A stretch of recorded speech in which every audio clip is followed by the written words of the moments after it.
Hello and welcome to a podcast about something. Today we're talking about George Costanza's engagement from Seinfeld. I've got the guys from the Thunk podcast. I've got Joe and Luke. It's only half of the Thunk crew, but I'll let them tell you a little bit about themselves and their podcast. I got turned on to these guys because they did what they called a Seincast, and I immediately fell in love with them and wanted to talk about Seinfeld as much as possible with them. How you guys doing tonight? Tonight we are good. We're good. We're here. We're ready. We're ready to sign. Yeah. I do feel it necessary to say that we were alerted after we published our episode that there is a whole podcast called Seincast that goes into detail about every episode. So much for copyright infringement. So I don't know. Yeah, I've seen that one, but I haven't listened to it. But that's our interesting. Seinfeld episode, I would say, was one of the most fun ones we've ever done. Well, I think it was one of the ones that we know the most about the subject matter. We're always trying to talk about science and technology and just interesting things that we find interesting that we do our own research on. But none of those do we have the level of intimate detail that we have about Seinfeld.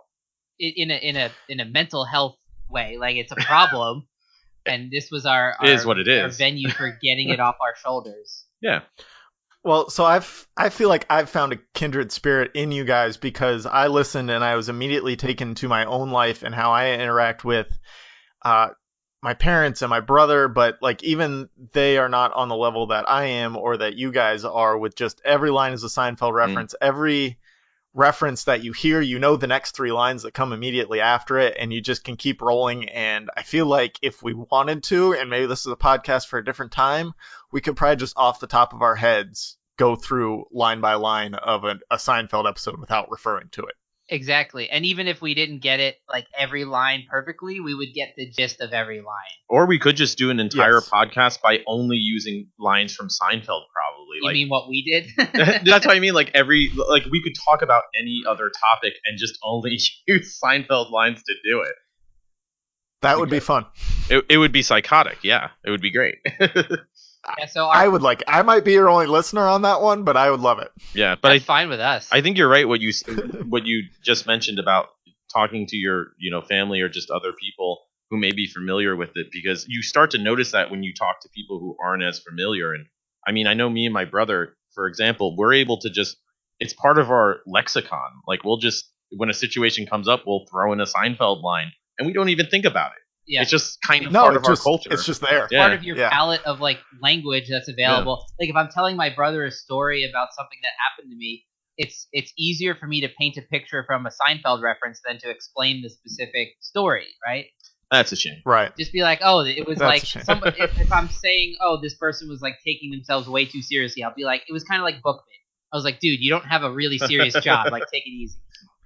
It's like an ice cream man named Cone. There you go.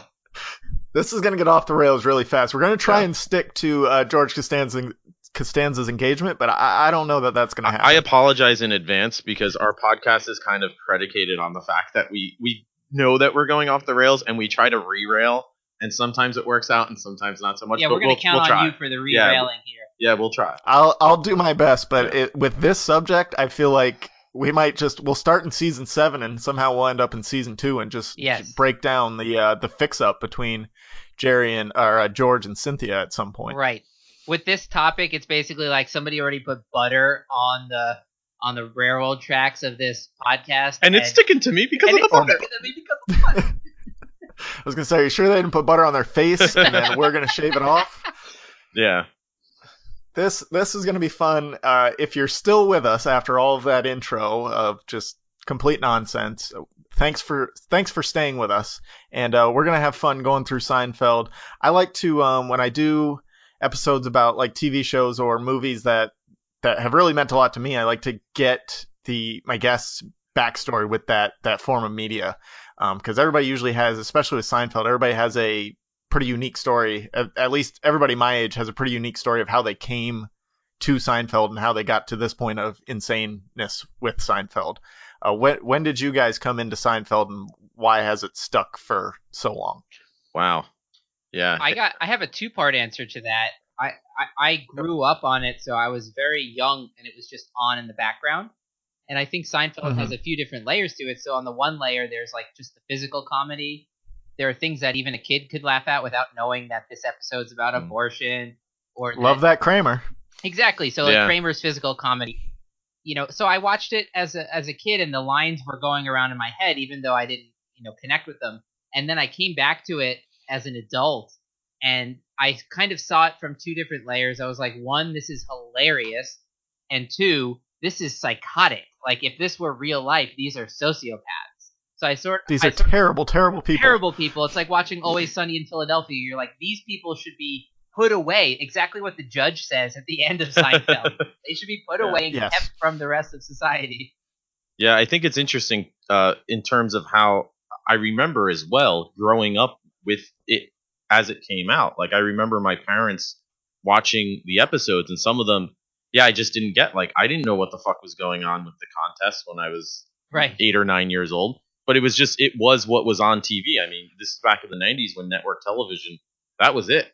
Like, that's what you watched. That's what we had on, So I remember it at that level with, everything else that was still funny because of funny situations that did make sense and somebody like Kramer in general.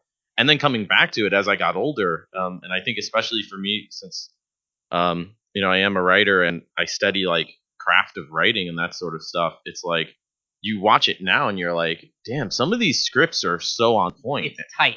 And especially, really tight, especially as it goes on. I mean, Larry left after, I think season 7 was his last season on the show. And it gets tighter in some ways, I feel like, in 8 or 9, but it's still there. Like, it really developed probably by season 4 or 5, but certainly by season 7. I mean, it's just the points hit like one after the other. And it's actually from a writing standpoint, it's really impressive to sort of break down going through episodes how they set everything up ahead of time, and the payment that you get on those setups is just so sweet that it's really admirable. Well, and there's never any arcs. I mean, and that's kind of the point of the show is nobody grows, nobody hugs. Like, there's no learning, no hugs. That was their and the all the things that they've done afterwards. That was their motto. But we're going to talk about the one story arc that pretty much took place. Well, I guess the show within the show, Jerry, was the other story arc. But Jerry and George's engagement are like the only 2 season-long arcs that ever existed. And to keep everything, like you were saying, as tight as it was writing-wise, and not having a real story to stick to from week to week, that's very impressive. Is that the only relationship that lasted multiple episodes between George and Susan? Like, I'm trying to think. Elaine and Putty, that's true. So there's been a few, but most of their relationships. Jerry had Rachel for like 3 episodes in season 5. Rachel was the one with the lobster, right? Yeah, the Hamptons episode. Yeah. Classic. Yeah, there were a few. And then he was making out with her in Schindler's List. Oh, right. Yeah, that was the same one. And also, Newman saw them. there's little ones too. Like they come back sometimes. Like Mulva, when after the engagement, when I think it's season 8, when Jerry's like, "Oh, I've been engaged, I can be a responsible adult." He calls Mulva and tries to get back. He's gone all the way. Tries to get back with Mulva, and she's just like, "You haven't changed at all." And he's like, "Well, I can't argue with that, but I was engaged," and it's like, well, that's the whole point, that like you were trying to prove that you are more responsible. Yeah, but I think in terms of long, actual trying to sustain relationships, Susan is what you get. And of course, look at what happens, Right. And then, Nancy Klopper's the other one that comes back. She's the risotto bro. Oh, sure, yeah. He dates her once, and then she comes back a second time when Jerry's dating the masseuse. Give me risotto sounds. Risotto sounds. That's classic. All right. So how about you? When did you start watching, and has it just been a constant? Or it's been. I remember it existing when I was a kid, but my parents were very good about like letting us watch things that were appropriate for us. So we never watched it when we were kids, but then like I would say 12 or 13 when the reruns started hitting on TBS, we would watch it then, which it still might not have been completely age appropriate, but it was more so than when we were 7 and 8. But I remember my parents talking about when we were younger, and they would kind of make the jokes about what's happening. And then, so I started watching the reruns, and you'd get most of them through the reruns. TBS was good about playing them mostly in order, but they'd skip certain episodes. And then in college, when, I was going to college and I was working, I was making my own money, but had student loans to pay for all the college stuff. So all the money I made was mine. I started buying the DVDs. Nice. And I started with season 6 for some reason. I don't know why I started at 6, but that's where I started. And I wore those DVDs out real quick.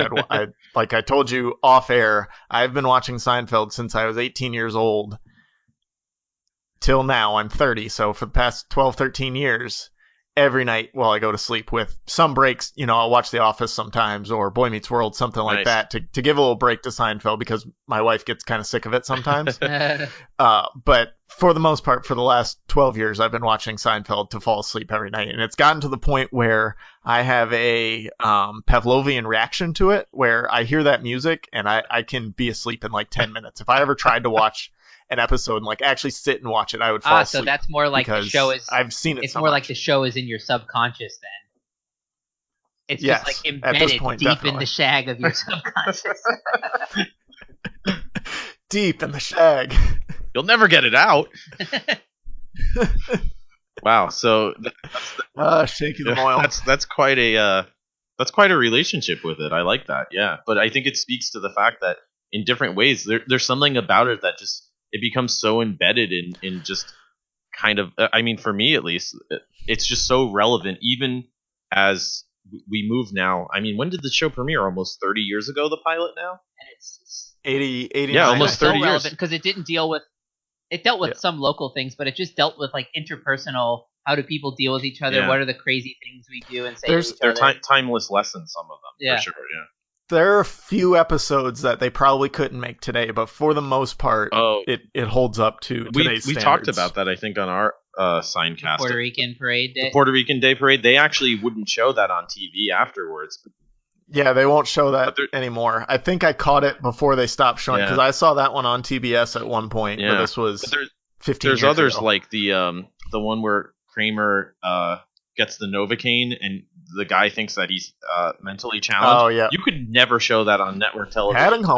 Heading home. Yeah. Yeah, it would like. Could you imagine the like social media outrage if like another major network television show did something like that? They would be taken off the air instantly. But there's nothing that's as funny as it's that it's an amazing episode because it's not. It wasn't making fun of mentally challenged people necessarily. No, it was making fun of Kramer. Right. And it was also making fun of Seinfeld's universe, where instead of Kramer just saying, "Oh, I'm actually heading home. We can split a cab," he just goes, "Heading home." Right. And he's wearing his strength jumping shoes. Yeah. Yeah. But there's a lot that couldn't exist, but still should, because it really is for the most part timeless, and the lessons learned from it can be timeless. I wanted to say that the thing that I've noticed watching it now, as I've consumed more media as an adult, that like wasn't on my radar in the 90s because I was 7, so I wasn't watching some of these movies. There's so many references to popular culture of the day that like I had no idea that even when I was 15 years old, they went straight over my head. But now that I understand, I've seen those things, or I at least understand where they come from because the internet exists. I still am learning new things every time I watch. Yeah, for sure. There's still a few references to that I don't get, especially there's old, several that I don't get. They'll reference like movies or actors from like the golden age of Hollywood, like the 50s, like Lonnie the 40s and 50s. Yeah, and it's like I just haven't been like interested enough to Google it, but I know that like I'm like, oh, I get the punchline still. Well, I get the punchline because the delivery is like, "What are you? Blah blah blah blah blah," and it's like, oh yeah, okay, like this must have been an actor that did this. Yeah, exactly. I think every time I watch the stakeout episode where he goes to Simon's Bennett Oppenheimer Taft, every time I watch that, I have to look up who Lonnie Anderson is, because that's who he compares her to, and I'm like, oh, who's Lonnie Anderson? And I look her up, I'm like, oh yeah, right, yeah. But yeah, there's so much. It's just so deep, and it gets deeper every time. My wife doesn't believe me, but she's wrong. Has she seen through the whole series in order? Probably not. I would. I mean, that's how I watch them. When I turn them on, I go right through. But like, I don't think she has an interest to at this point. I think she's kind of seen it too much, where it's seeped into her subconscious that she doesn't want it anymore. In her defense, that's mentally healthy behavior, probably. I'll say though, We're probably the some weird people, ones. Yeah. For some But people, I'm their happy. ticket into the Seinfeld universe might be through Curb. Like for my Mhm. girlfriend, she got Yeah. interested in Seinfeld because she started watching Curb, and That's she's interesting, like, yeah. "Oh my God, Larry's giving me the courage to like speak up to people in society now." Yeah. And I remember having to say to her once, like, just a warning, Larry's a sociopath. Like, don't take it too seriously. Like, don't say everything you think. You know? Yeah, certainly don't act on everything you think. Yeah. Or not. But she act. loves Seinfeld now. But Yeah. she first watched Curb and then later got into Seinfeld. I think you're right. Curb might be a better introduction for some people in that sense. Yeah. I think my wife would like Seinfeld more if she wasn't forced to watch it every night as we go to sleep. I think if like she just caught an episode every once in a while when they're on TV, she'd be fine with it. But now it's like embedded in her brain that like no. So you just kind of you'll just have an episode like on with the because you're not watching it, are you? Or you are watching it? I don't need to watch it. I know what's going on. I can hear it. I'll close my eyes. I can hear it, and I'll doze off. Yeah. Does she have like her own show that she'll make? Like, do you swap shows or like? Is No, it just she reads. Oh, okay. So she is like an adult compared to us. Yeah, she's a real adult. And then Which like is sometimes the it's great part of this. Yeah. Yeah. Speaking of Seinfeld, right? Like being an adult.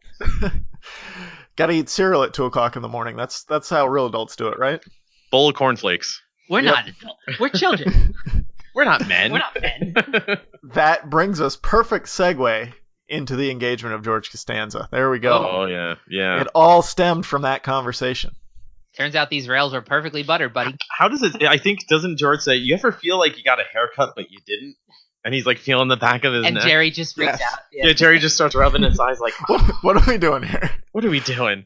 I can't ever remember if that the part you referenced with him worrying about the haircut that he didn't have was from that or when they had the mustaches at the beginning of season 9. But you're right. It's this one.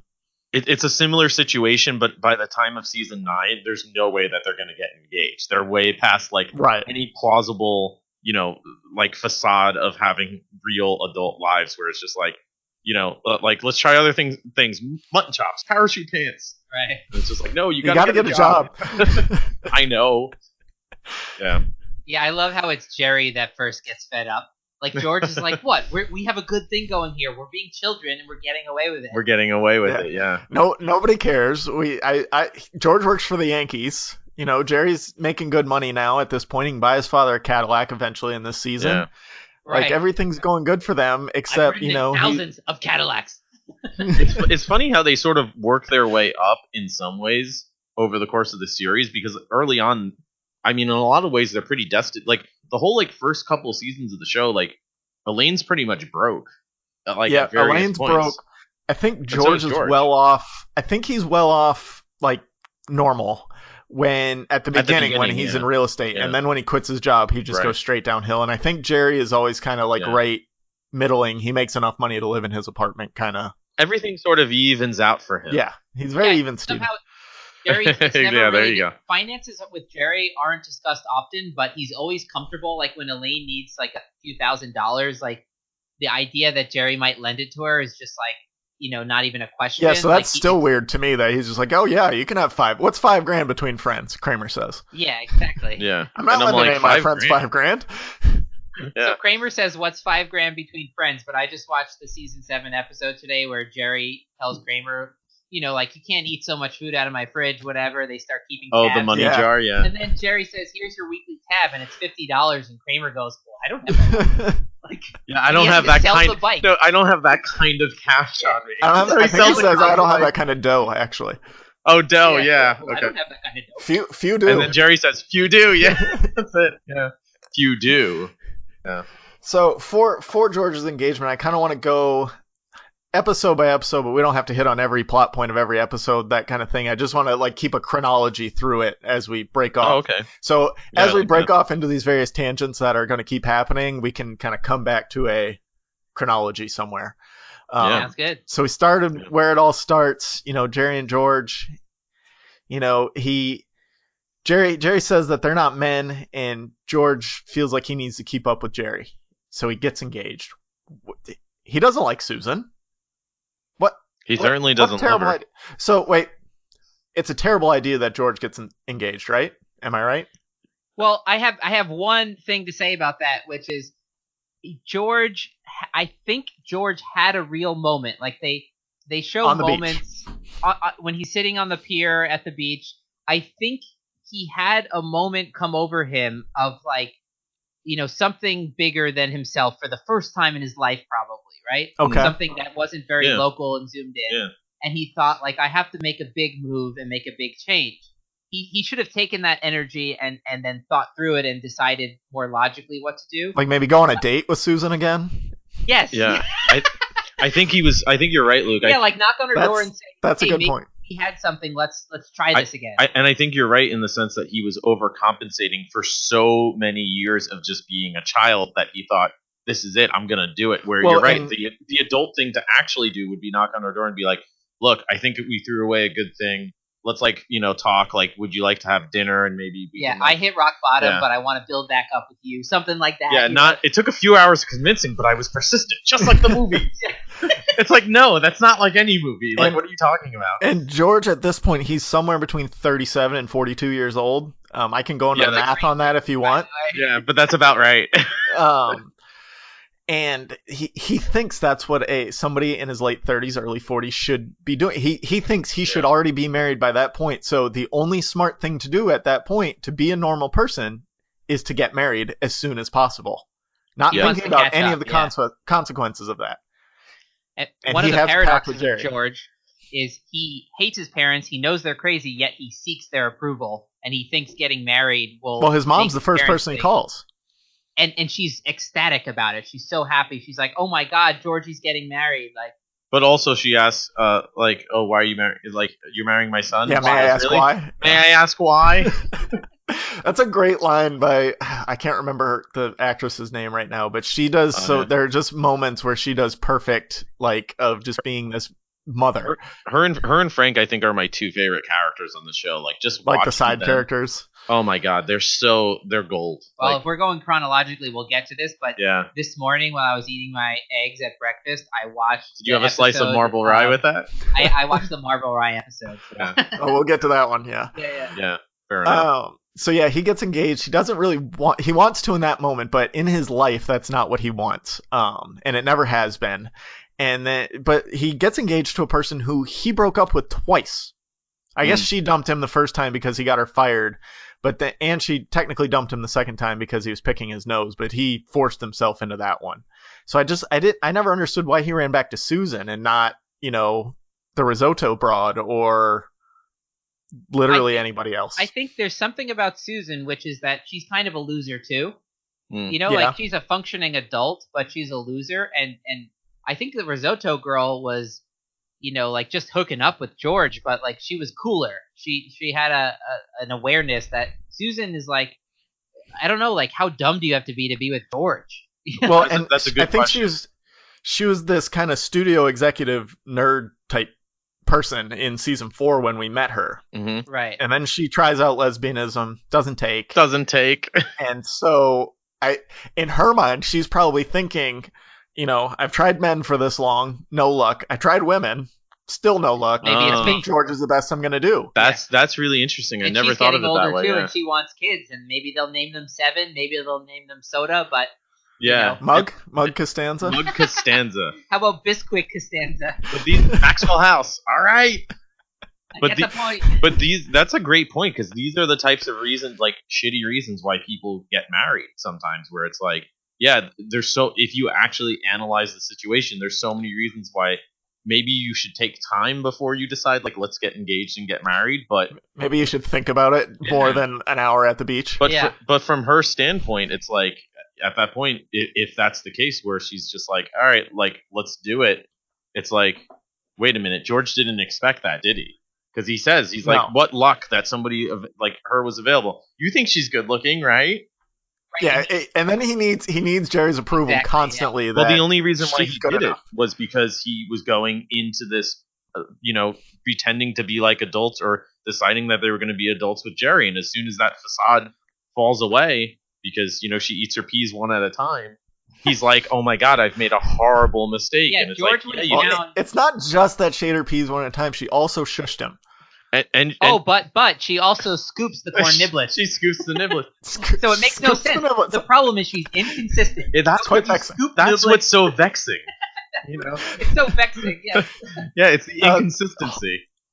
Hall of Fame look by George when Jerry tells him that they broke up. Oh yeah. And he comes, he's all excited that he got engaged. Yeah. He's already called his mother, and just utter look of defeat. But while he's thinking of, wait, we had something. Right. We had a pact. He's like, wait, we had a pact. Yeah.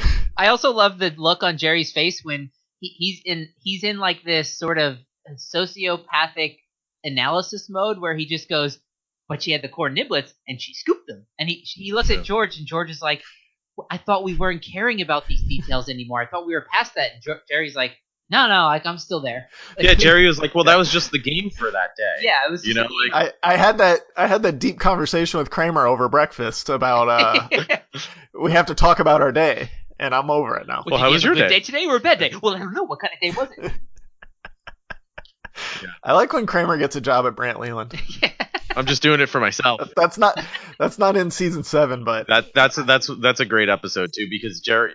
I don't want to go off on a tangent, but yeah, I love how Jerry wakes up and he's like, "What's going on?" And he keeps asking Kramer legitimate questions like, "Oh, what are you doing there?" And it's like, "Oh, TCB, taking care of business," and then he keeps asking him follow-up questions like, "Yeah, please tell me something legitimate about what you're doing." And he's like, finally, "What's in the suitcase?" "Crackers," and leaves, and Jerry just nods like, "Yeah, none of this is real." Yeah, that's about right. Kramer's fantasy world. My other favorite moment from when George tells Jerry that he got engaged is Jerry has this moment where he's like, "Oh, you got engaged. Like, we should celebrate. Like, that's the thing people do. Let's get champagne." And he starts opening the cabinets, and for a moment, George says, "Oh, yes, let's celebrate." Like, George gets a little childlike He excitement. thinks this is the bullshit that I get for getting engaged. At least I get some attention for getting engaged. And then Jerry looks at the cabinets, kind of looks up, opens the fridge, closes the fridge, looks at George and goes, "You know what? No champagne." And George is just like... They don't even have a bottle of Hennigan's. Yeah, I know, right? Yeah. Like, that's the other thing that I've just generally noticed about the Seinfeld characters is, like, for me, like, if a group of friends like that is just only hanging out at a coffee shop eating, like, egg salad and random shit and coffee and just, like, talking nonsense, it's just a little suspect. Like... Well, there's something about, like, I don't spend that much time with my wife. I know. Is that the season where Elaine invites Susan to the Met or whatever, and they start hanging out? And yes. Yeah, we'll get to that. Okay, because there's some good stuff there too, for sure. Yeah. Yeah. So not even, well, we don't know how much it is in real time, but the next episode, let's say it's a week later, George is already ready to postpone. Can't do December. Yeah. Right. It's called the postponement, right? That second. I can't turn my neck. Yeah. It's not a good turn. Yeah. It's not a good turn. Yeah. So he just bawls crying to get the date moved back. He can't do it. Oh yeah. By the way, he's only postponing because he's too scared to actually say, "I don't want to get married." Right. He thinks if he keeps postponing, eventually it just won't happen. And the thing is, throughout this, we're gonna cover many instances where he has an out and he doesn't take it. Because he knows that's wrong too. Yeah. He knows he can't dump her because he was the one. To the point, I think at least once he declares, he's like, I've gone through my head. I can't do it. Right. He's like, I just He's can't. He's like, be I tried. that I can't do it. Yeah. So he has a sense of. I've always said this. George Costanza has a sense of honor, but just for the wrong reasons. Yeah.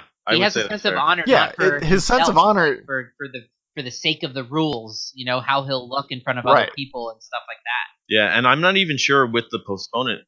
That's interesting you say that. Like, does he actually have a game plan where, like, well, if I postpone it long enough, I can get out of it, or is he just like, I just got to put this off another few months at a time, kind of like yeah, because it gets moved to March. That's what I mean, first. like a Bernie Madoff type scandal, like just keep pushing it as far as you can, you know. A fucking thesis paper in grad school, you're just like, yo, if it's due tomorrow, that's a problem, but in a month, I'll deal with that in a month. But that's not a way to live, right? That's not sustainable. Like, right. Well, look what happens in season 7. We'll get to that, right? Well, and that's why he wants to postpone it. He's hoping, and he even talks about in the finale, he's hoping he'll send her on a trip, hoping for a plane crash. Oh my god! Yeah, he thinks if he can just get more time, something will happen where he's not the bad guy. Right? Yeah, it's all about not being the bad guy. And a low key moment from this is they're watching the rabbi's show while they're in bed at night. He and Susan are watching the I rabbi's love the show. rabbi. And he had asked if hiring a prostitute is cheating. Like, what do you think that conversation between him and Susan is after she hears Well, I that? thought so. I always wondered about that scene because I thought that Elaine made that up and told it to the rabbi because she knew that he would go on TV and talk about it to try to like mess with George because George like said all that insulting stuff to her about like, oh yeah, if you ever get a date, If you ever like, get a date, we can like double, and like she hated him to begin with. So I thought that she made it up, but did he actually have a conversation? No, I think that was actually part of the conversation because she only talked to him the one time before That's what I mean. George had said Oh, that. so yeah. When else would they have talked about? Just like at some point in the past, maybe. Right. Yeah. Well, the Yeah. conversation with Susan after can't be great, but like, Well, so that's the thing is, and this is later in the season too. George has, I my personal opinion is, of course, the way I act in front of friends is slightly altered than how I act alone with my significant other, right? But at Mhm. the Yeah, that's same fair. time, it's not like they're so separate that the worlds can't collide. Like if I'm hanging out here with my girlfriend, yeah, I'm gonna be who I'm gonna be, and if whatever the situations, they're all malleable, just slightly different. yeah. But for George, there's a stark line between relationship George independent George. and I think that's why it's a bad relationship for him because Yeah, he that's a has great to lie point, to yeah. Susan. He tries to tell the truth sometimes, like Well, the you know, fact that he declares that he can't cross those two worlds or they can't overlap because this is the world. He tells Jerry, "This is the world you know," and he goes through the list of the types of Georges that he they're all knows, bad. and it includes liar George, like Body straight up. George. Yeah. The George Body you know, George. the George you grew up with. That's who George is, though. Yeah. Like that's him in his essence. He's Yes. hiding it from Susan. And who he is with Susan is not who he is. And you should. So this brings me to my most important revelation I've ever had in my life. Whoa. I call it the Costanza theory. Oh, ooh, I And like this. basically, so at the beginning of this episode, he comes out of the bathroom. They're in the coffee shop. He and Susan are. He comes out of the bathroom and he talks to her about his great idea of extending the doors of the toilet stalls all the way to the floor. Oh yeah, yeah. And she tells him she wants to change the subject. She does not let it resolve of its own volition. Oh, right. Yeah. So my theory was, and I was already engaged to my wife when I came up with this theory, but I did test it still, and she passed. Oh my God, this is great. Yeah. I'm loving this already. My theory is that if you're thinking about getting engaged to someone, you ask them this question: what do you think? Why do you think the doors don't extend all the way on toilets? Because it can go one of two ways. They can go, that's interesting. They should do that and go through all the things that George goes through, or they want to change the subject. Right. If they change the subject, you're not going to be able to have a conversation with them. Or at least you should be on as high we see alert. as we see in season 7, George can't hold a conversation with Susan. He has to lie to her to keep this relationship going. That may be one of the most brilliant things I've ever heard in my life. That is such a good Thank you. test. That's amazing. It is. Yeah. You basically because I If you're already married, don't ask your wife this question. Yeah, you don't It's want to too find late. out. You It don't may wanna ruin your relationship. But however the relationship is, just roll with You it at already that fucked point. up. Yeah. Or didn't. But it's better you don't test it. Yeah. It's Schrodinger's cat at that Yeah, point. yeah. You've got. You don't want to open that You're in box. too deep at that the point. cat's Yeah. your marriage is both alive and dead. Yeah, if you're going Yes. to the point of, well, let me see if this marriage can sustain based on the Costanza toilet test, you should probably look into divorce filing. It's more of a let me see if I should pop the question test. Yeah. Yes, that's exactly what it is. And I had already asked her to marry me, and she had said yes, but I did test it. I think I had this conversation with her before at some point anyways. I just hadn't come up with the whole theory behind it. So Yeah. No, I think that's it because like the mark of a healthy relationship is you just kind of have natural conversation that just goes back and forth. You're just kind of opening your mind. The other person's just there's a mix of listening and talking and for George, the kind of and you just talk about BS. You talk about nothing. That's Yeah. most of your life, right? You're gonna have almost every meal with this person. Yeah. You're gonna wake up. You're gonna go to sleep. Like Did you have a good day today or a bad day Exactly. today? Well, if you have to say to your significant other, can we change the subject? That's not a good sign. not usually. No, unless it's something really like offensive. But I in mean, some for way. something mundane that it's like, oh, right, we're just exactly. shooting the shit. It's like, yeah, you should be able to The roll only with time it. I'll do that if I'm like on the phone and then she comes in the room and like she doesn't realize I'm on the phone, and like just random banter, and I'm like, there's somebody on hold, like give Well, me that's and that's even like that's about it. but that's just being reasonable. I That's know just that's what I like mean, yeah. Or like you're playing a video game and she's just talking and talking Or like and you're talking. just You trying to wanna play make your game. dinner and like she's just talking and talking. And you're like, can you just shut the fuck up? Like I'm trying to make dinner. Well, I just always say like I didn't get any of that. That's my response. I'm like, just for the record, like I have no idea what you said the last 2 to 40 minutes. Like I don't know what else. That's what's sad about Costanza though, is there is a perfect partner out there for him where he could just be himself and banter, but he can't find it because he's so zoomed into his own mind. Well, it's the girl he dates because of the gum.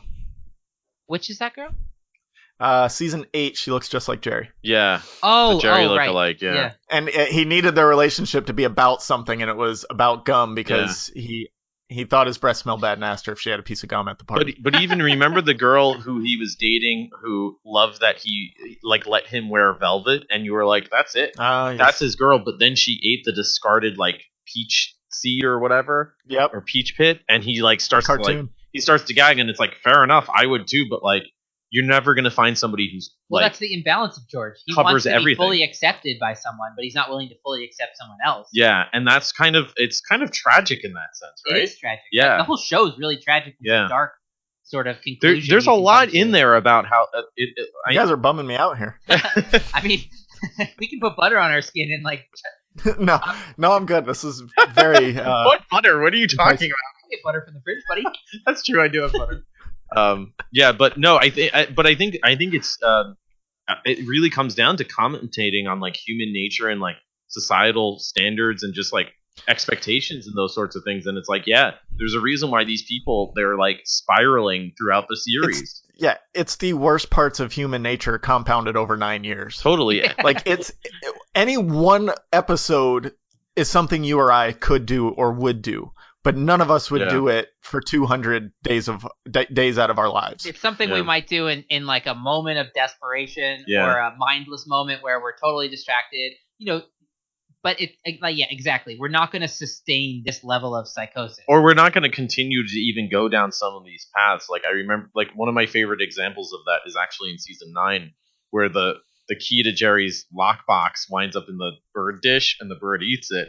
And Jerry's like, well, now the key's in the bird and the bird's in the cemetery. They're like, what are we going to do? And Kramer Poor goes, Fredo. Kramer goes, I think you just answered your own question. And Jerry goes, oh no. And Kramer goes, I'll get the shovel.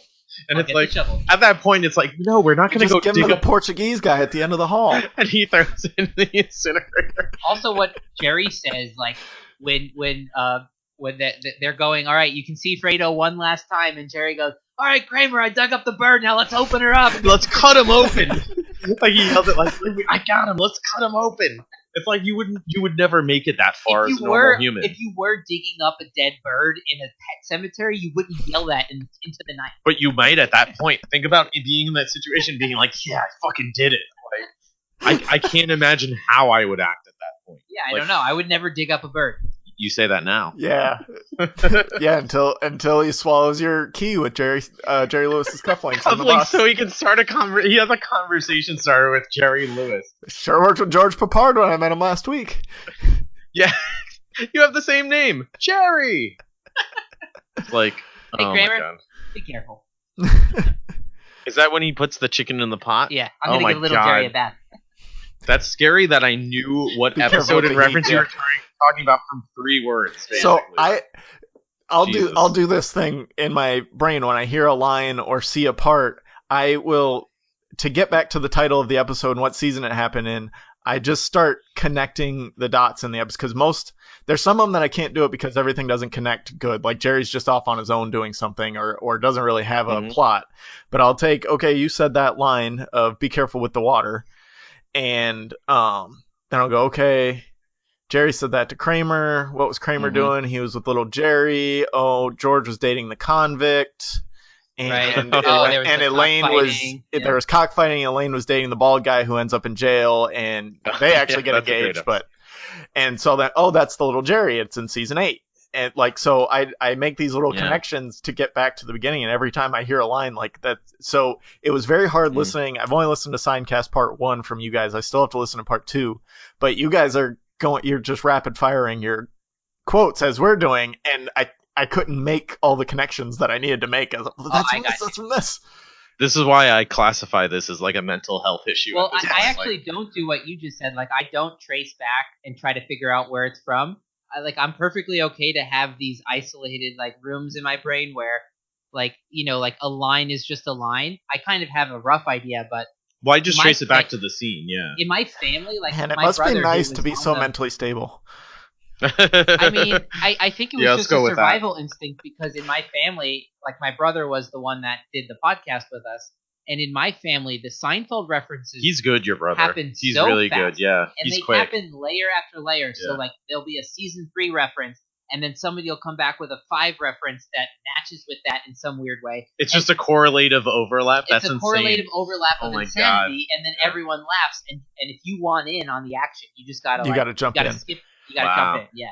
I didn't know that your whole family is so into that together. Yeah. My family's kind of the same way, except my brother and my parents will always butcher the quotes. Like, they won't get them line for line, and then I have to try and figure out, okay, what were they talking about, put it all together, then figure out the episode, and then come back. So yeah, I wish I was as stable as you. Noobs. Yeah.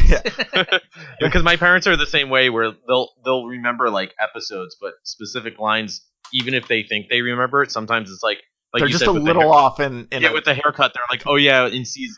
They won't even know. They're just like, oh yeah, that episode where blah blah blah. It's like, nope, that's season 9 actually.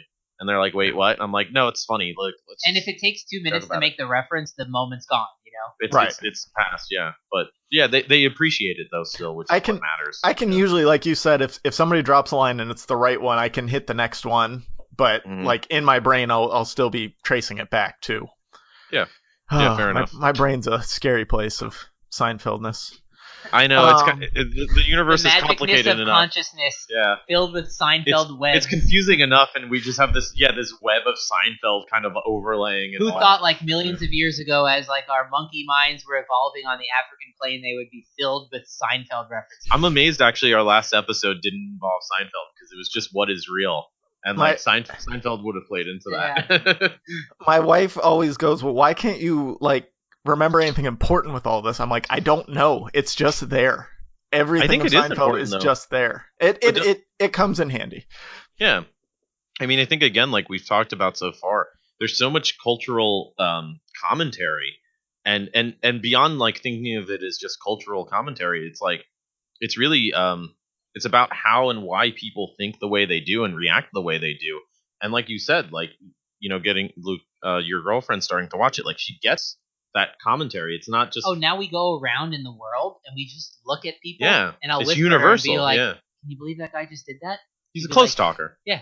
Like, look how close he talked to me. Yeah. That's insane. Yeah, what is that? Worst. Yeah, what is that? And I mean, there's these universal concepts where you're just like, yeah, that's weird. That's odd behavior. Like, what's going on with that? It's calling out odd behavior, basically. Yeah. To a large extent, yeah. So let's get back to the engagement. We're only through 2 episodes out of 25 so far, so we got a long way to go. God damn it! This may end up getting broken into 2 parts also. What? Aren't there 24 episodes a season or something like that? I have 25 listed here. Oh no, I have 20. There's 22 episodes, and I have 25 talking points because I have some after the actual engagement. But there's some too. Yeah, there's some episodes that nothing happens with their engagement, so we kind of skip over those. Some one-offs, yeah. The next one was the Maestro, and this is where Susan buys him a shirt at Ross's, her uncle's store, and he feels like he's going to own the store someday for whatever reason. And he can just sense the slightest human suffering and gets the store robbed. Yeah, that's essentially how the episode goes. One of my favorite aspects about that episode is, and this is very, very like tied in close with Curb Your Enthusiasm and like a Larry move. Obviously, Larry and George are the same character essentially, but George can't care about his fiance to listen to her and try to connect. Right? That's not where he detects human suffering. He detects human suffering at the level of a stranger. Right? Mm-hmm. It's like that's not a bad thing, but you need to like take that. If that were a genuine I don't think. What do you think? Do you think he was genuinely worried about the security guard, or was that just some way to keep his brain busy? He wasn't genuinely. He didn't genuinely care about that security guard as a person. He cared about The concept, yeah. Yes, the concept. Why would somebody stand when they could sit? Right. He wanted to prove that he was right. Anybody would rather sit when they could If stand. given the choice, Yes, if given the choice, you'd sit rather than stand. And it might even be more messed up than that in the sense that, like, yeah, like when do you see him caring about Susan's well-being? And it's like, well, he can't because that's too much. Not when he bought the invitations. That's what I mean. It's too much. So if he can channel it into something that really doesn't take much energy, but it makes him feel like a great person. No, but that's a he thing. feels It accomplished. take a lot of energy. He had to like go buy a chair and carry it there, and like he doesn't have a car, does he? I mean, sometimes That's he does. exactly it. Yeah. But, Well, like- that's the thing. It's He buys they do, right? John Voight's car. That's true. Riding around in John Voight's I've car. been to New York City a lot of times. Like parking there is a bitch, and like But yeah, you can't get your car for that. yeah, like you know. Does the baby want to see the parking space? It took a lot of effort to get that security guard chair. Is my point. You know? Right. Like, why couldn't he just channel that into his actual relationship? And it's Well, like, and because he hates he's it. the same guy that will put so much effort into avoiding work when it's easier That's just to true, complete yeah. the task that he was assigned. Exactly, like that Like, IQ test. instead of just re-asking Wilhelm, you know, what the task was, he Oh, I just saw that episode. ran amok trying to figure out from all these little context clues of a Wilhelm whose mind is slipping. You Things can will be always go better when you're downtown. Yeah. Yeah. I don't know who did it, Oh. what they did, or how it got done. And Jimmy Crack Corn, I don't care. I don't care. So at this point, Susan should break up with him, right? Yeah.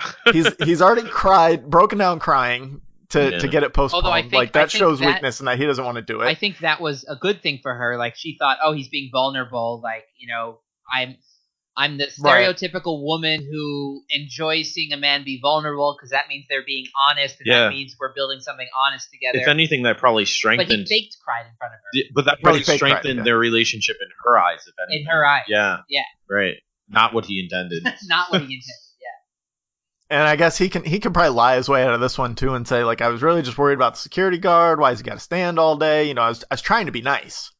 Yeah. Well, he not only lies to other people, he's lying to himself. Like he tells Oh, himself, absolutely. like, no, I'm just doing a good thing, but no, you're just distracting yourself from the fact that you're unhappy in life. And you're distracting the security guard from doing his Yeah, job. and that, yeah. But how many people do that, right? I mean, here we come back to the commentary. How many people find things to distract themselves or feel bad about or complain about? And it's like, wait a minute, have you assessed what's really making you unhappy? Or are you just projecting that through other means? Because, like, Wait a second, no lessons. too much Joe, work. No lessons. Well, I don't think it's a lesson so much as like I think that's part of what it's saying, right? It's like you look what happens when you act this way when you're this type of person, and I think a lot, obviously, Right. like we see this, like a lot of people to some degree, or oftentimes lesser degrees, we act like this. But it's funny to take that and just kind of expand upon it. Like that's the comedy. It's dialing that aspect of Yeah. all of our personalities Yeah, up. dialing saying, it up what a if bunch that of aspect notches. Yeah, What if that aspect on Yeah, the mixer definitely. were dialed up and all the other aspects that balance that were dialed Right. down? yeah, That's the Seinfeld. and it exposes them for what they Because all are. the side characters in Seinfeld are insane too. Like, Yeah, that's true. Ramon, like we can get to him because that's in season 7 too. Like Ramon, So See see you, Ramon? Ramon. Tell Ramon we said hi. no, I don't hang out with Ramon. just stalk some guy that works out at the club that he works at. Hey Jerry, it's Ramon. I'm coming up. He just tells him I'm coming up. Yeah, I'm coming up, and it's like, what is he doing here? I All was right, in the Ramon. neighborhood. I figured I'd check you out. All right, Ramon. You know how many? That's So the night, that me and my brother always say when we're done hanging out. We're just like, all right, Ramon. It's like I'm done with you. Yeah. You bored me now. So- yeah, all right. So I had a terrible relationship in college one time with a girl, and it went terribly for several months, and then like a year and a half later she texts me out of the blue, says something about she saw something that reminded her of me, you know, what crazy girls do to get their claws back Mhm. in you. And I was like, all right, whatever, and like talked to her nice, and then she asked, like, she was like, I'd really like to be friends, and I used the line from Jerry, I've really got as many friends as I can handle right now. That's great. And her answer was actually, fair enough, I understand that. I was like, I what? really can't Wow. fit any more friends. I really only have room for 3 friends. True. I didn't go that far into Yeah. it, but I just said, I really have all the friends I can Yeah. handle right Which now. also fair enough. Like that's legitimate, right? That is a legitimate Yeah, thing. it's just you wouldn't think without having watched Seinfeld to say that, but it's like it's true. It's Right. like sometimes you're just like, yeah, I'm at capacity. Like this is all I can handle socially. Fair I've been enough. at capacity. I can't handle going to another person's No, BS I can't thing. take on that. Like, Especially all the the more friends you have, the more things you're required to go to. Like if I say, Joe, let's meet Right. at the bar for a beer, you don't have to go. But if I say like, hey Joe, like my daughter is having a christening, I don't have a daughter. I'm just saying hypothetically. I'm not going to your daughter's christening. I'll tell you. You know what that I mean? now. Like, yeah, that I'm kind not of sure. shit. We're- count us out. You want to go to the bar, man? During his daughter's christening. can I hold the baby? Can I hold the baby during the circumcision? Exactly. Did you have a point, Luke? No. I'm just saying, like, it's No, just. a fact I know of your life. point, yeah. Like, Seinfeld reveals facts of There's life. more BS things Yeah. to do, and if you go to Joe's thing and Jimmy sees you at Joe's thing, then you got to do Jimmy's BS Yeah, thing Jimmy's the next gonna week be like, oh, we're because having a you went to Joe's barbecue thing. to like celebrate moving into the new Jimmy's house. having a Yeah. barbecue. Fuck Jimmy. Oh, Luke doesn't go to Jimmy's barbecue. He's a real asshole. It's like, I don't want to be called an asshole, so I'll fucking go to the barbecue, I guess. Yeah. Anyways, Jimmy. So the next episode is the wink. Nothing on the engagement there. That's Oh, that's a George, fun- getting his a fun coworker. one, That's yeah. a good episode. Is that the one? getting his coworker? Is that the into one some with trouble. the card and Paul Kramer? O'Neill. Kramer makes Paul O'Neill promise Yeah. he'll hit 2 home runs. 3 home runs, and then he's got to catch a He's ball got to in his catch a hat. fly ball in his hat. Yeah, that's right. I That's love he how gets the like card back. Kramer thinks he can like manipulate this kid, and the kid in the hospital room is just like, "No way, Mister! Like we had a deal, and this was not the exact deal. I'm keeping this." Timmy, I need you to do me a favor. Get better and walk again one day. Yeah, that'd be really nice. But I really just Yeah, need that'd the be card. great. Yeah, that's a fun. There's a lot of like really fun like kind of one-off episodes like that. Me and Luke were talking about that before we started recording about how season 7 there's a few like that where I don't know how much they actually even reference the engagement, but they're just like again by season 7 they're There's- really hitting their points narratively. Like it's just funny. Yeah, I skipped. I don't have notes on like 5 or 6 Yeah. episodes that just there was nothing about the engagement going on, and there's still these fun. They're some of things the that are best happening. episodes. Yeah. Which the next one is the hot tub where nothing happens with the engagement, but Kramer gets Yeah. his hot tub. The Yeah. marathoner comes. That's to a stay really with funny Elaine. one. Yeah. That's a great one. The mutton. George takes the guys from Houston Oh, yeah. out. No, that's not the mutton. No, I'm mixing up mutton because no, it's the wake up. Is the wake up guy That's not? that's the The wake up guy. Okay, yeah. That's in the wink, okay, I think. yeah. Yeah, I think Yeah. it's before. Where yeah. The hot tub is where Kramer starts filling up his hot tub by filling up a small glass in Jerry's sink. Oh, does he? I Yeah. don't remember that. He That's just goes funny. like Kramer. It's like like a water pitcher of some kind, and Jerry's like, "What are you doing?" He's like, "Oh, I got a Yeah. hot tub." He's like, first off, it's going to take like 1,000 of those to fill up a hot tub. Welcome to Kramer universe. Kramer reality. Also, what's right? wrong with your water? What Yeah. was his answer to that? with your Well, help, we'll Kramer's get answer that is chicken. always like, "Oh, I don't have a sink." He'll be like, "I don't have furniture." But he had an answer. Somebody said like, "What's up with?" Yeah. Oh no, somebody said, "Doesn't Kramer have running water?" And Jerry goes, "I don't ask those kind of questions." Like, Yeah, I don't have Yeah, those fair questions. Yeah, Jerry really tries to not get involved. I like I think this is season 8 when Jerry's down visiting his parents. He's supposed to pick up the Cubans for Kramer, and Yeah. he calls Kramer, and Kramer's cooking in his apartment, and he asks him what color shirt he's wearing, and he just goes, Yeah. Oh, yeah. "Damn." yeah, exactly. He Yeah. can't even make up a color. He's just like, "Oh, pause, damn." Yeah. He got caught on what color's his shirt.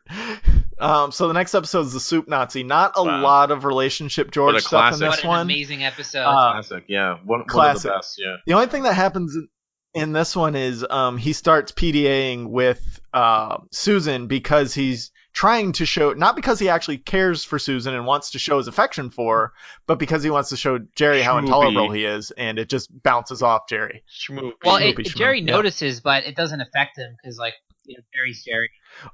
I think Jerry knows what he's doing too, and it's just he doesn't want to give It's George so the pathetic satisfaction. because Susan loves it.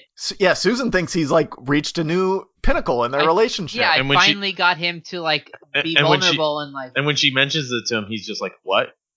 Like he's like, what? Oh, yeah, I was just trying to get back at Jerry, Which is a classic Seinfeld moment where anytime a character gets deep and is saying something really truthful and like difficult, the other characters are barely paying attention. Yep. Like when George is doing the crossword puzzles. That's the girl he should have ended up with, the crossword puzzle girl. He can't end up with right. anybody though. I mean, I think he's just a tragic character. That's yeah. Yeah. Well, you even see that in the Curb. Well, kind of in the Curb reunion episode. Yeah. Where he does wind up getting back with her, but he gets genied because he has to sign a prenup. So in case they get divorced, he can't get his own he money. Get his own money, and he's only marrying her for his own money to begin with. So it's like even then, there's something. There's like a barb to it where you're just like, it's not quite there. Right. Yeah. So next is the secret code. By the way, before we leave Soup Nazi, one of my trivia questions is about that episode for you later on. Okay. Can't wait.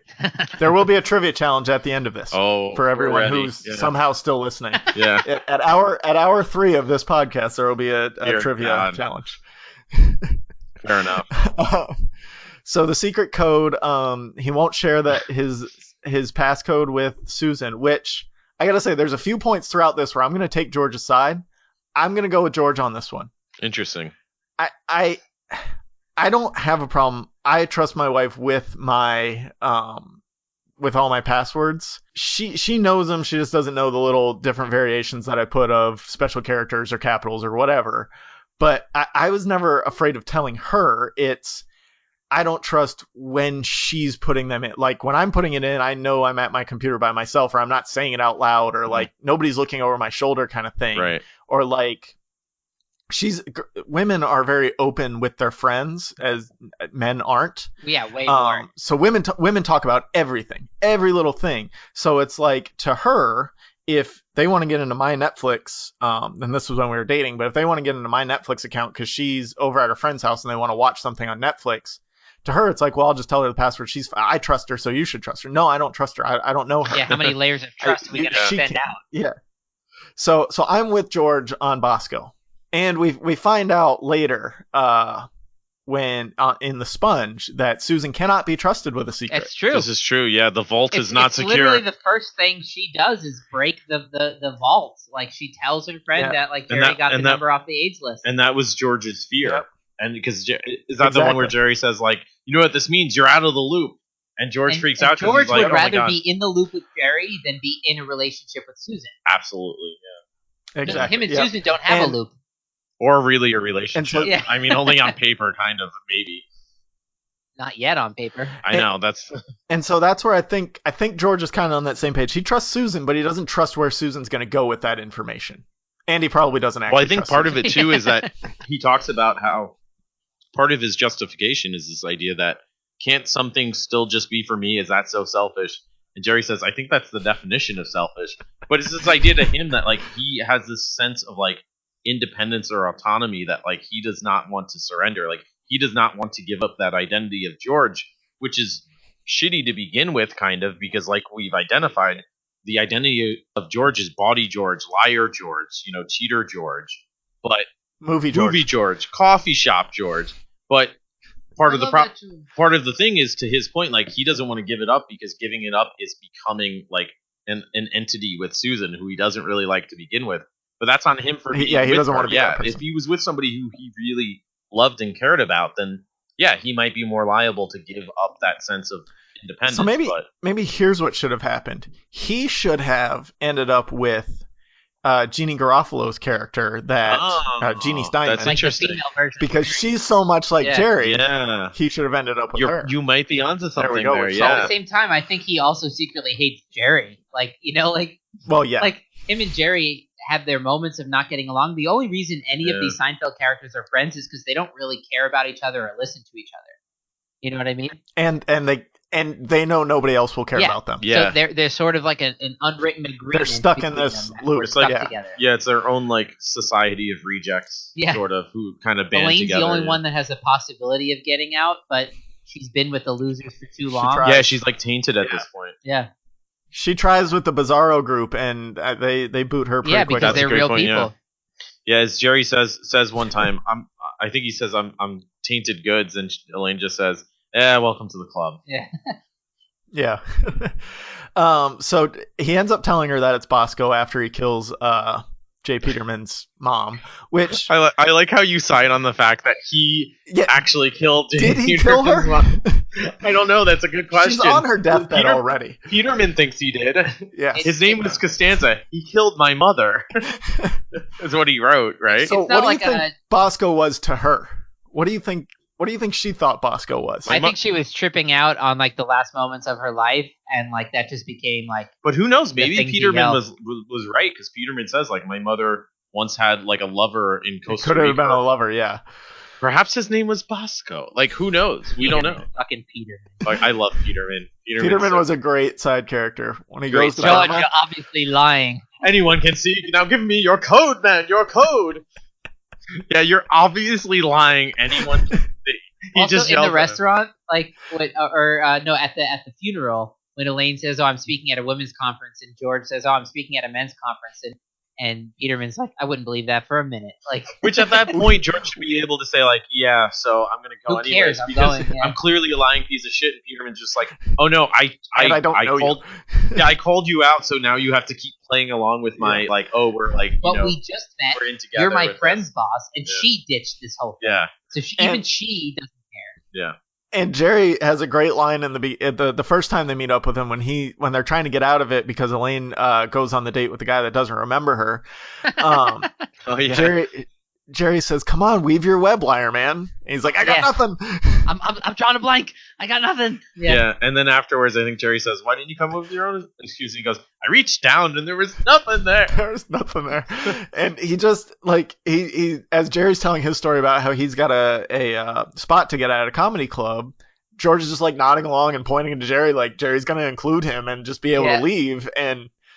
Which is a terrible excuse too, because how do you agree to go to dinner and then be like, "Oh yeah, I forgot I have to work"? That's a good trivia. What's the name of the restaurant worker that Peterman goes, yells to someone and says, "It'll just be the two of us"? Oh, he has a name. Yeah, that the hostess of that restaurant. Oh, I thought it was just like the maitre d or something. No. Yeah, but they haven't. Yeah, he says, "I'll tell the maitre d that it'll just be the two of us." That's what I thought. Yeah. But I think when I'm not positive. I don't have the answer, by the way, but I'm pretty sure when he yells to them, I thought he said a name. Oh, I thought he just said maitre d, but I would be. That's what I thought he said too. Yeah, I would be interested to challenge you on this. I think he says, "I'll tell the maitre d," and then he goes, "Young man," and he walks off. Oh, that could be wrong too. Huh. You selling those bananas? Melons. Yeah, sell me one of your melons, right? Is what he yells. It'll always be Burma to me. So George does tell Susan, or she finds out through the whole ordeal that there was with the ATM booth. How long do you think it was before he changed his secret code? I would say that day, but it's also not. Well, she went and got money out of it because that's what she says. She brings him money from the cash machine and says, "We're out of Bosco" or something like that. Oh, so he probably just like never changed it because he's just lazy. Well, he would have to change it because now everybody knows. So she might have just been. But it's also the 90s. It's like, she might have just been joking. You gotta go to the bank and change it. You can't just do that. Oh yeah. And, you got to go to the bank. Somebody has to actually get your card. And what if they don't say hello to you when you're at the bank? I was just gonna say, what if they just say, "Hey"? Well, you got $100 or $20 because it starts with an H. $25 to leave us alone. Yeah, he says our feeling is you got a greeting that starts with an H. How's $20 sound? Deal. Which even that was so funny because I'm like, don't they throw in the toaster too? Oh, do they? I don't remember that. So. But I just remember thinking that's so funny because it's like, yeah, you got the first letter right out of a 5-letter word. So they literally gave him the right percentage of money. Also, Kramer was missing the point of the program, which was we want our tellers to greet you. But also, what was Kramer only went down there to try to get right. to not say he doesn't hello. have a bank account. Yeah, that's what I mean. Like, he doesn't go there to do business. Like, one subtext of that policy would be like, you have to be a customer at our bank, It's too bad Jackie Childs had already given up on him because that would have been a great prosecution for Jackie Childs. You can't put a bomb on that, You just told you to put the bomb on that. Starts with an H, not a hello, not the same thing. Yeah, pretty much. So the next episode is Ramon, the pool guy, comes in. Ramon. And this is your worlds colliding. George, divided against himself, cannot stand. And this is just the most selfish possible. Yeah. like we've been saying the whole time, he just can't give up on himself to either allow Susan into what he already is or to become something different and grow up. Yeah, like there's a He growing has to have up these where two he could separate things. integrate them, right? Right. But he can't do it. But the whole thing is a farce to begin with, so he's unable to do that. Like he's okay to keep his fake personality world, but he has to keep it far away from the world of friends where he's at least somewhat close to being a real, like, he's at least comfortable. He's comfortable at least. Yeah. Exactly. And that's the one where Elaine is going to the Museum of Miniatures with Susan, and she opens up her vault, and they go to see Chunnel at the end of the movie. That's a whole different podcast of what are the best Seinfeld made-up movies. Oh my god, those are some of those titles are just so iconic. It's just like. What I love how Susan gets turned off by Jerry and Elaine talking in the movie. They're like, "What is that guy doing? Oh wait, I thought he was with them. Is he with them? Like, YouTube, please." Yeah, and then why is that guy in the Chunnel? Yeah. Where he came from? Clearly, you should shut the fuck up and start watching the movie. Oh yeah, and Larry David just yells, "Everybody out of the Chunnel!" I love when Larry David just yells lines in movies. Just the voice drops off the side. My other favorite random moment from that Ramon Poolboy episode is, okay, so I can understand Ramon purposely taking the towels away from the area where Jerry is, but what is Newman going to do with all those towels? He can't steal them from the gym. He's a glutton, dude. So he's only going to use them out. He can put them all in his locker, I guess, and just save them. Newman's thing. He's a glutton. But he's carrying them on his way to the pool. He's like, I hit the jackpot, Jerry. Look at all these towels. That's true. And also, maybe he was on his way back from the pool. Possible, well, no, because he wasn't. And also wet. the fact that when Ramon falls in the pool and Jerry goes, I think somebody's going to need to give him mouth to mouth, and like they're just like, well, you do it. Well, you pulled him in. Well, you jumped on him. So somebody eventually came. Yeah, somebody eventually came, and then they're like, how can you ever show your face there again? Oh, we can't. They revoked our membership. And Jerry looks at Newman too. We can't go anywhere near the place. Jerry looks at Newman and says, he might die. And Newman says, yeah. Yeah, he could. I'm comfortable with that. No, he says, yeah, he could. He could. He might. Like, he might. Like, it's possible. And what's that got? But Newman is truly evil, and we know that Newman is truly evil. Yeah. So Newman is kind of playing at Jerry like, I'm evil. You're the one that has to save him. And Jerry can't do it. But Jerry at the same time, when you study like the relationships between heroes and their arch nemesis, like it's not that the heroes are all evil and the nemesis is all bad. It's that actually there's a duality of like both are in both. They're two sides of the same coin. So like you take Harry Potter and Voldemort, or like We just did a Harry Potter episode. Listen to episode I listened 29. to that one, Harry the Potter. Sorcerer's Stone one. Yeah, it was fucking hilarious because that movie, like, what the fuck, Sorcerer's Stone, like, yeah, sure, Dumbledore, put this really dangerous thing right in a school filled with children. Great idea. That boom. all the things blocking it, you just taught 11-year-olds how to do. So obviously, the most evil, powerful wizard ever is going to be able to figure it out. That's amazing. I love it. Stupid Dumbledore. I mean, I get it as a story, but like the best wizard in the whole world of wizarding should probably be smarter than that. Yes. And we just did a whole episode on that, so if you want to hear my thoughts, go listen to episode 29. But yeah, and we've got a lot more Harry Potter coming in the future. If you're doing more of those episodes? I'm working on a Horcrux nice. episode theory that's going to blow minds. Nice. So back to the important stuff, Seinfeld. Our next episode that we hit is The Sponge. Ooh. I heard that's coming off the market. Where it is off the market. I got to do a hard target search every drugstore, grocery store in a 25-block radius. He ruins the makeup sex because he just doesn't know how to use a condom, and he has no idea what Susan's birth control is.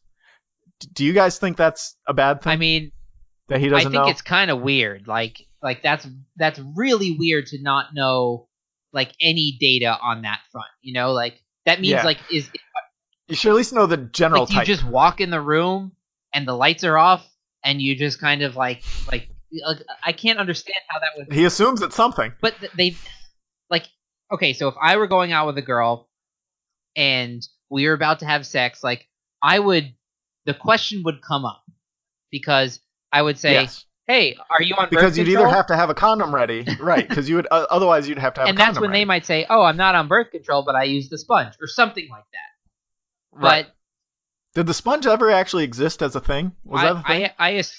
Do I have any research honestly, I on always assumed the sponge existed, but like I have no like personal data on it. that? I don't know either. Elaine also uses a diaphragm later on, right? The diaphragm. falls Yeah. right It comes earlier. flying out of my Virgin. purse. Exactly. Yeah. She bought a whole case of them. So yeah, I kind of thought that was weird too. Like I know my wife is on some form of pill.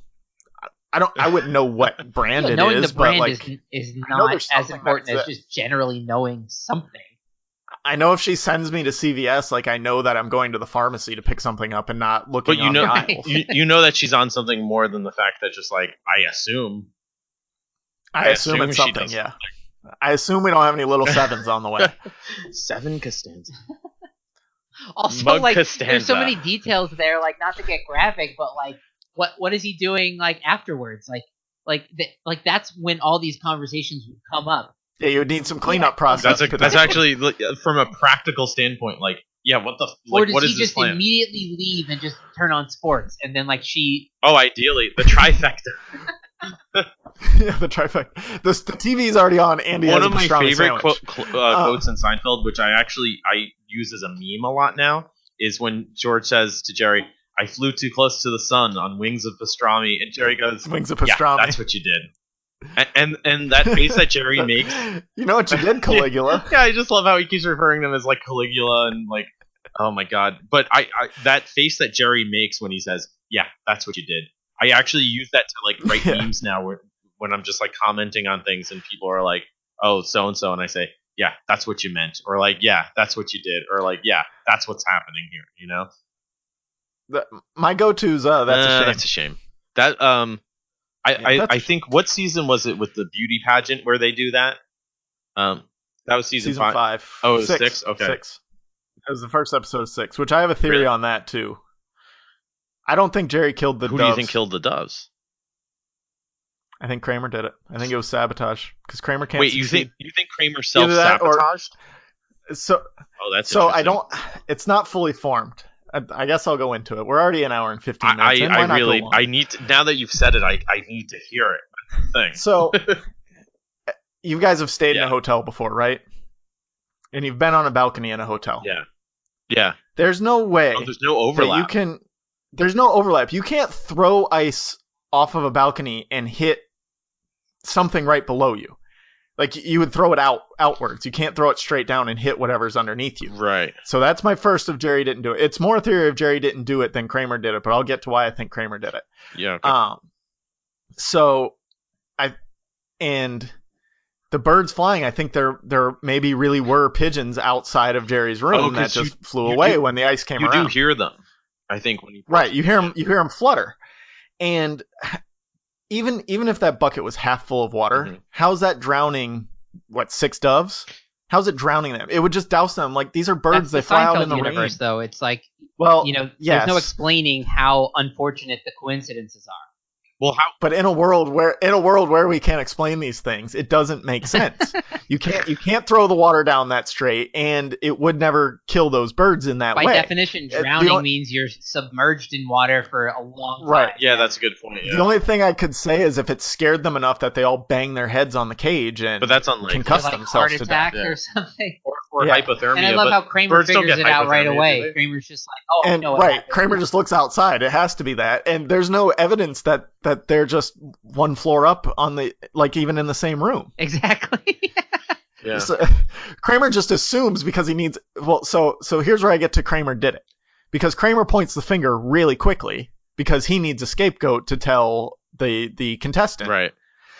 And Jerry was already in his mind. Jerry was already sabotaging her anyways because she couldn't keep her poise because of him. Poise counts. If I Poise told you counts. one time, I've told you 1,000 times. Poise. So here's why I think Kramer did it. Kramer has a gambling problem. Oh, that's a good Kramer element. bet Yeah. against her, but knew that with the doves and his Oh. coaching, she would win. So he had to do something to sabotage. So he killed the doves. And Kramer can Ah. find the back alley betting against the Miss America pageant. Oh, absolutely. I can't believe That's some I can't sweet believe action. I'm about to say this, but that's not too bad. Now it's That's not too bad. That's pretty good. I like that. That weaves together a lot of his personality and sort of because it's so hard to analyze Kramer I beyond. spend a lot of time thinking about Yeah, these things. no, I can see beyond. But like you think like George, there's so much to talk about. Jerry, there's so much to talk about in terms of like character development. Kramer is so seemingly like there's something about He's just random. there's something about him where he's like chaos, right? But you get Yeah. these hints that like he has money somehow, or like he'll mention how he was like discharged from the military, but like won't reference in any way like how or why. Like, Well, he did sell the rights to his coffee table book. oh, he did. Yeah, that's when he retires. Oh, that's right. And wait, is that when he moves to Florida? Moves to Florida, and he George asks him who would buy that book and base a movie on that book, and he says, "You ever read the book on toy ray guns? Ever see Independence Right, Day?" that's right. Yeah, so that's what I feel like. Yeah, he has like there are these connections that are never fully like fleshed out with Kramer, but you can kind of connect the dots like that, which is why a Kramer theory like that kind of makes a lot of sense. I feel like, right? Yeah, Yes. I think that's fair. That's why I thought of it. I like that. Yeah. So bringing it back to George here. The next episode's the gum, where Lloyd Braun comes back into the picture. George kind of visits his old neighborhood, and he openly hits on, I don't remember her name, but the girl next door while the Pops fixes his car. Crazy Pops. Yeah. He's just like hitting on her through that entire He's episode. getting off on while her being engaged. interested in him because like he never has a girl Right. interested in him. You know. Mm-hmm. Right, and he has a story to tell that he's engaged, and she's interested in that, so he wants to keep talking to her, and now he thinks she actually He likes also him. has the even though story to he's told tell her of he's like, engaged. can you believe Lloyd Braun's crazy? And I'm not. Right. You know, Lloyd Braun's the one who's crazy. The one everyone said Lloyd Braun. You never could compete with Lloyd Braun. Lloyd Braun. But it turns out I did because he's been in the loony bin. It's like, okay, but he still seems like a Serenity better now. person than you, George. You could never compete with Lloyd Braun, but Insanity also later. his phone wasn't even hooked up when they were selling computers. He was just crazy. Ding! Yeah. He just liked to hit the bell. Yeah, that episode's pretty That's a great great episode. altogether. Like, of course, Kramer gets obsessed with like the Alex, the theater that he opens up. Yep. Mhm. Yeah, that's right. And then George has to wear the King Henry outfit that's at the great. end. Yeah. And he goes crazy chasing down Ruthie Cohen. To try to yell at her that he's not crazy. One of my favorite moments. No, from no, Seinfeld- Ruthie Cohen he thinks she stole the $20 bill with the lips on Oh, it. that's right. Yeah. The lady from the diner. Right. Who, fun fact, she's the one who's been in the most episodes after them, right? Ruth? I think I guess so. so. That, Because I, she's kind of in the background a lot. I think she's credited. I like, can believe that for sure. yeah, I think after. It would have to be her or Frank. I think if you go to like IMDb or something like that, it's like in order of appearance, it's like the four of them and then her. One of my favorite Interesting. moments from Seinfeld is from that episode when Kramer, Lloyd Braun, and Jerry are all sitting in Jerry's apartment chewing gum. Yeah. And Kramer says, nothing like a couple of buddies like chewing gum around the holidays. And they're just sitting there chewing gum. And the look on Lloyd Braun's Doing nothing. face is just amazing. Yeah. It's just like, It's just bliss. Here we are. I'm just It's chewing ignorant gum with my bliss. buddies around the holiday. Yeah. He may have been lobotomized. exactly. That's a great it's sort point, of too, almost yeah. like a dog-like bliss. He's like, I'm just totally present chewing some gum here around the holidays. Well, the fact that his thing is like, I can get you gum. It's like, okay, thanks. Like, yeah, it's like, Jerry I can gives get him gum 100. downstairs, too. Yeah. Is it just me or is that a lot of gum? That's a lot of gum.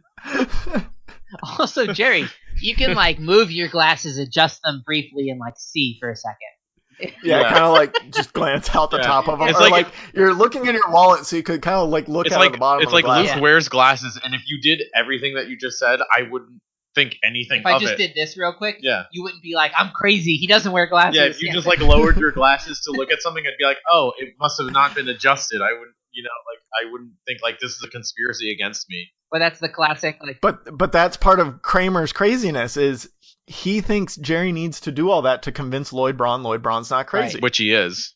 that's a perfectly sane. And Jerry just likes playing around. Jerry just likes to play along. Yeah. Jerry's bored, so he'll play Other along than with giving things, $100, right. Like, Yeah. I mean, that's essentially Jerry's world is like, these are old games. And when your I'm gonna working play them. hours are like 11 p.m. to 2 a.m., That's like true. you've got to find something to do with your days. exactly. Hey, this is an ad about something. Audible, to be exact. Audible is a great way to catch up on all your favorite stories while on the go. Audible includes an unmatched selection of audiobooks, original audio shows, news, comedy, and more from the leading audiobook publishers. I've been using Audible for years on my daily commute to catch up on some of my favorite fantasy stories, including Harry Potter, The Once and Future King, and A Song of Ice and Fire, narrated by the Guinness World Record holder Roy Dotrice. I also love getting Audible's recommendations. Just recently, Audible recommended that I read Armada and Ready Player One by Ernest Cline, and Spectacularly narrated by Will Wheaton. I listened to both of these stories and loved them both because the narration by Will Wheaton just made the stories even more enjoyable and immersive than if I would have read them on my own. So if you love books, I've got some great news for you. Right now, for my listeners, you can get any audiobook you want from Audible for free when you sign up for your free trial of Audible using audibletrial.com/apodcastaboutsomething. Again, to download your free audiobook today, go to audibletrial.com/apodcastaboutsomething. Thanks for listening.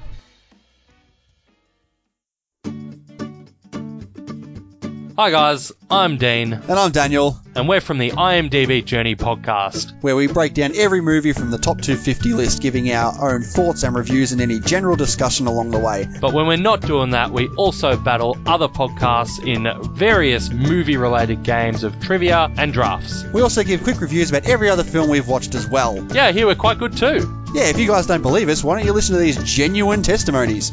Oh, hey guys, you guys are really good. I love your chemistry. Oh, hey, brew, it's this is a good podcast, yo. Oh, for sure, yeah. Yeah, love the banter, guys. Keep it up. IMDb Journey is one of my favorite podcasts of all time. Ah, fantastic testimonies. Oh, thanks, guys. Absolutely genuine and real. And if you want to give a genuine testimony as well, go ahead and search for IMDb Journey. You can find us on all your favourite podcast sites, including iTunes, Stitcher, and Spotify. So come along and join our journey. Sorry for that little break that came out of nowhere there. Thanks for the promo from the IMDb Journey podcast. They'll be joining me next month for a movie superlatives issue. Really looking forward to that. But I just wanted to say that the Thunk Tankers and I were running very, very long on this podcast about George Costanza's engagement. So we decided that we were going to break it into a 2-part megacast.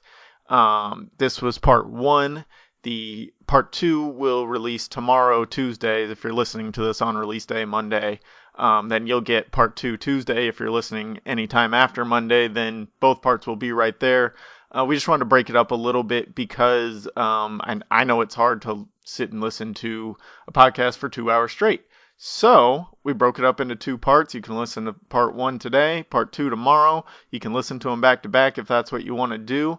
But I just wanted to get this in just to let everybody know that no, we didn't cut off right in the middle of our conversation about George's engagement. We will be back with another episode tomorrow.